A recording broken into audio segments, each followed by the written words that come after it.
Now, toward the end of the first millennium, one finds such notables as Gottschalk and Ratramnus opposing the concept of the literal materiality of the elements of the Eucharist, when Paschasius Radbertus, though not using the later scholastic terminology of transubstantiation, presented very much the same concept, the debate was joined, demonstrating that surely such a concept was not the ancient and constant faith of the Church. The renowned historian Philip Schaff notes, quote, "In both cases, the conflict was between a materialistic and a spiritualistic conception of the sacrament and its effect.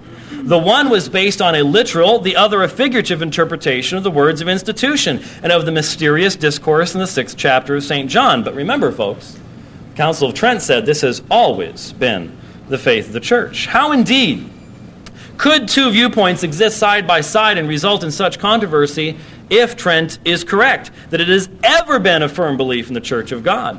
In the debates that took place toward the end of the first millennium and at the beginning of the second, those who defended a symbolic understanding of the Eucharist were able to quote on their side the testimony of Augustine.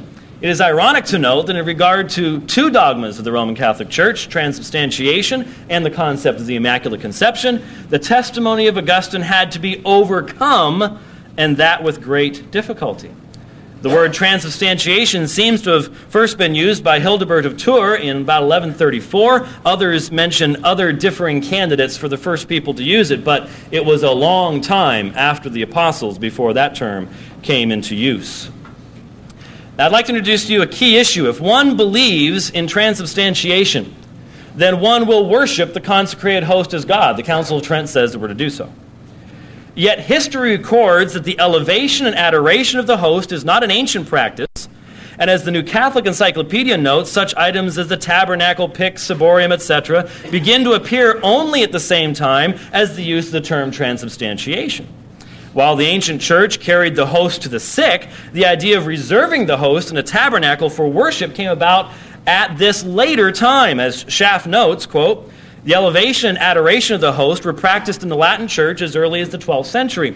Honorius III in 1217 made obligatory the ringing of a bell at the moment the words of institution were uttered, and the worshippers might fall on their knees and adore the host.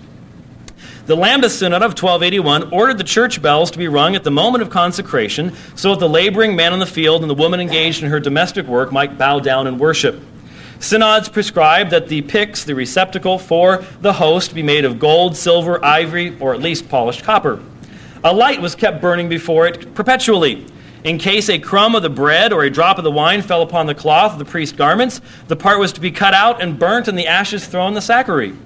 If a drop happened to fall on a stone or a piece of wood or hard earth, the priest or some pious person was to lick it up. The festival of the Eucharist, Corpus Christi, celebrated the first Thursday after Trinity Sunday, had its origin in the vision of Juliana, a nun of Liege who saw the full moon representing the church year with one spot on its surface.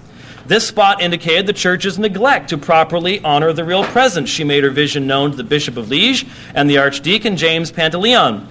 A celebration was appointed for the diocese, and when James became pope under the name of Urban IV, he prescribed in 1264 the general observance of the festival.